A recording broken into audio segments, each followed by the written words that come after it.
For as long as we've been around, we've been on this quest to live longer, healthier lives. It's a journey that started with something as basic as washing our hands, but now it's leading us toward a future where we might not just fight disease, but completely re-engineer our own biology. So let's dive into how we got here and where this incredible path might be taking us. And this is the question that really changes everything, isn't it? I mean, we've gotten really good at fighting off germs and viruses, but aging, that's always felt, inevitable. But what if it isn't? What if aging is just another big technical problem that's waiting for a solution? That's the idea that's going to guide us today as we go from the past to the present and into a future that is truly mind-bending. Okay, so to really get a grip on where we're headed, we've got to look back at where we came from. So let's rewind the clock to the early 20th century. Back then, the biggest health threats weren't the chronic lifestyle diseases we talk about today. Nope. It was highly contagious illnesses that could just sweep through entire communities. The fight for health wasn't a personal thing, it was a public one. Think about it. The moment we decided that all kids have to go to school, we created a huge unavoidable side effect: compulsory contact. All of a sudden, you've got dozens of kids packed into one room day after day. It was the perfect breeding ground for germs. The school itself became a massive public health challenge. So how did they tackle this? Well, the first line of defense was pretty top-down. Health officials would come in, inspect the buildings, screen kids for sickness, and check for any physical issues. But here's the catch. Their main tool was just information. They'd send a postcard home to parents telling them about a problem, and as you can probably guess, a simple postcard was pretty easy to ignore. And this is where the real game changer comes in: the school nurse. Just look at this data from Philadelphia back in the day. Before a nurse was on the scene, only about 8% of parents actually did something about a notice on their kids' teeth. But after the nurse started visiting their homes, that number shot up to 65%. And for vision problems, it jumped from 25% all the way to nearly 90%. This shows you the critical insight. The nurse wasn't just dropping off information, she was building the trust that was needed to turn that information into real action. So the big takeaway here, the real lesson from this whole era, wasn't just about science or medicine. It was about trust. Like the quote says, the school nurse became a ministering angel, a trusted advisor, not just some government official. That human connection, that was the real engine that drove all of that progress. All right, let's fast forward to right now, to the modern era. The focus of health has shifted dramatically.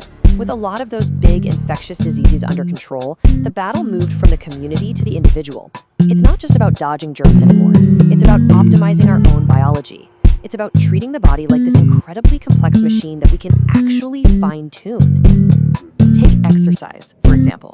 For ages, the fitness world was just full of fads, right? But now we've got the science. And a key principle is the power of what we call compound exercises, which you see on the left. We're talking about things like squats and deadlifts that work a ton of muscle groups all at once. Now, this isn't just more efficient for building strength, it actually triggers a bigger release of muscle-building hormones. It's a perfect example of how we're optimizing the machine by working smarter, based on cold, hard evidence.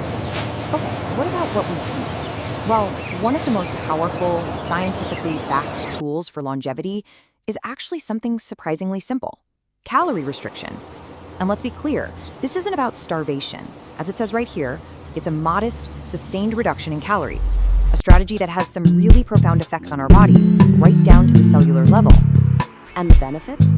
Oh, they're staggering. We're talking about actually reprogramming our biology here. As you can see, it helps keep our thymus gland healthy, which boosts our immunity as we get older. It also rewires our fat cells to burn fuel more efficiently, and it lowers the levels of a key protein that's linked to that chronic, age-related inflammation. So here's the crucial point. We've learned how to directly influence the aging process itself through deliberate scientific choices. And that idea right there, that we can actually influence our own cellular programming, that's what brings us to the future. If the 20th century was about fighting germs, and today is about optimizing ourselves, the next frontier is about something else entirely: rebuilding the machine from the inside out. We're moving from just managing our biology to actively re-engineering it. So let me introduce you to the nanorobot. And no, this isn't just something out of a movie. Futurists and scientists are seriously envisioning these microscopic machines, no bigger than a single blood cell, just circulating through our bodies. These tiny bots would have their own sensors and tools, letting them perform repairs at the cellular level, fixing the damage from aging before it even becomes a real problem. And believe it or not, this tech is already taking its first steps.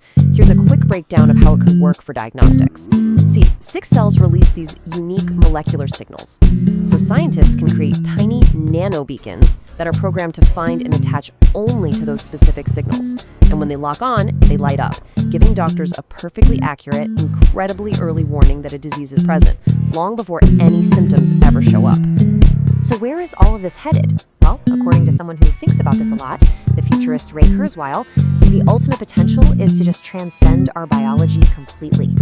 He argues that nanobots won't just repair our organs, eventually they could replace them, creating bodies that are more durable, more capable, and not limited by all the frailties of flesh and blood. Kurzweil even lays out a timeline for this stuff, and, well, it's both thrilling and a little bit unsettling.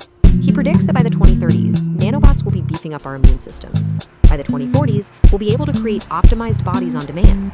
And get this, by the 2050s, he believes we might become more machine than human, with our biology largely replaced by superior technology. So what would a non-biological future even look like? The predictions, as you can see here, are just straight out of science fiction. We're talking about brains that can think millions of times faster, bodies that could breathe underwater, or maybe even have functional wings. It's a future where we'd have complete mastery over our genetic code, where our survival might not even be tied to any single physical body anymore. It's a staggering vision. So wow, what do we even make of all this? We've just traced this incredible arc, a journey that started with a nurse knocking on a family's door to talk about their kids' teeth, and it ends with the possibility of nanobots rebuilding us from the atom up. It's pretty clear our quest for health has moved through three big phases. First, we fought germs as a society. Then we shifted focus to optimizing our individual bodies with science. And now we are right on the verge of rebuilding the machine itself, using technology to fundamentally remake what it even means to be biological. And that leaves us with the ultimate question, doesn't it? The school nurse helped children be healthier humans. Exercise science helps us be stronger humans. But if nanobots start replacing our cells and augmenting our minds, at what point does the human part of that equation just disappear? As we stand on the brink of maybe conquering aging itself, we have to ask, what are we trying to become?